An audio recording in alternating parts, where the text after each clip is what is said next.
The Ouija board is probably the most successful and recognizable object that came out of the age of spiritualism in this country.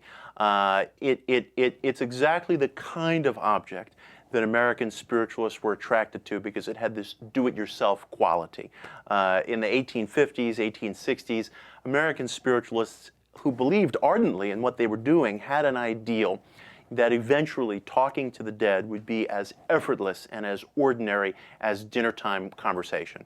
So they set themselves to the task of figuring out how could this be accomplished? What method could we use? They experimented with transmediumship, automatic writing. There was a little plank called the planchette, which is French for little plank, that was used. You would insert a pencil into it. It was a little triangular table on ball bearings that was used for automatic writing. And eventually, spiritualists hit on to something they call the alphabet board or the talking board. This is what became the Ouija board.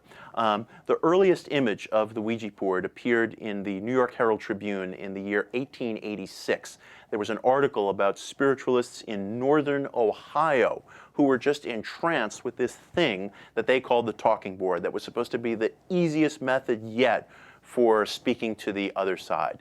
And the newspaper featured a couple of drawings. One of them was just a little matchbox-sized drawing of the Ouija board and is the spitting image of the board that we know today. They also showed a man and a woman using the talking board, balancing it together on their knees, which is important because the talking board or the Ouija board was also a very flirtatious experience for people in the Victorian era. It gave men and women an excuse to sit knee to knee, maybe even join hands while they were consulting this magical board. Now the interesting thing is, the Ouija board was a homemade invention. The earliest record of it probably is in Ohio, as seen in this 1886 newspaper report. Less than 5 years later, there were a group of novelty manufacturers in the city of Baltimore who seized upon the board and managed to get a federal patent on it. So they got their patent and they called it the Ouija board. The name is a source of mystery. Everybody has different stories about where it came from. Nobody really knows. But the invention the object just took off. It spread across the country. People were enthralled with it. It became so popular that by 1922, the artist Norman Rockwell painted a satire of a man and woman using the Ouija board, which appeared on the cover of the Saturday Evening Post. And if you look at Rockwell's satire, you see basically the same image that appeared back in 1886. The man and woman with their knees kind of bumping, using the Ouija board together. In Rockwell's painting, it's sort of weaving this little flirtatious spell around them. In 1966, the original Baltimore family that manufactured the Ouija board sold it to Parker Brothers. And when Parker Brothers marketed the board for the first time the following year in 1967, it actually outsold Monopoly. That's how popular the Ouija board was at that time. And the late 60s saw an occult revival sweeping through the nation. The Woodstock generation was not only open to Eastern religious ideas, but they were open to all kinds of occult ideas that were coming out of the age of spiritualism, that were coming from 19th century movements in this country. One of them was called the Theosophy movement, which had helped repopularize occult concepts in the late 19th century.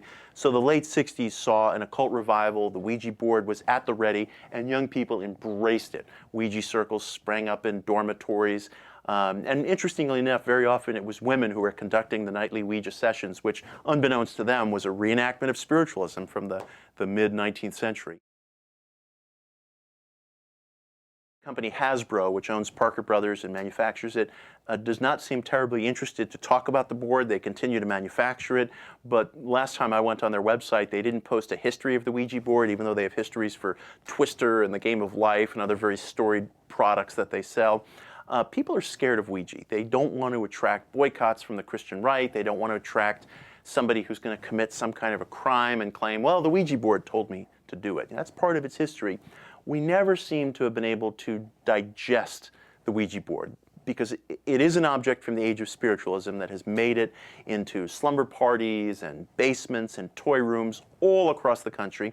And yet there's this very frightening and weird urban mythology around the Ouija board. Ask anyone, and they have some strange story of being a kid and using the Ouija board and the lights flicked on and off, or they heard mysterious or ghostly knocks at their door. There are some people in occult history who warned against using the Ouija board, who said, this is a dangerous door to the unconscious. Don't approach this thing.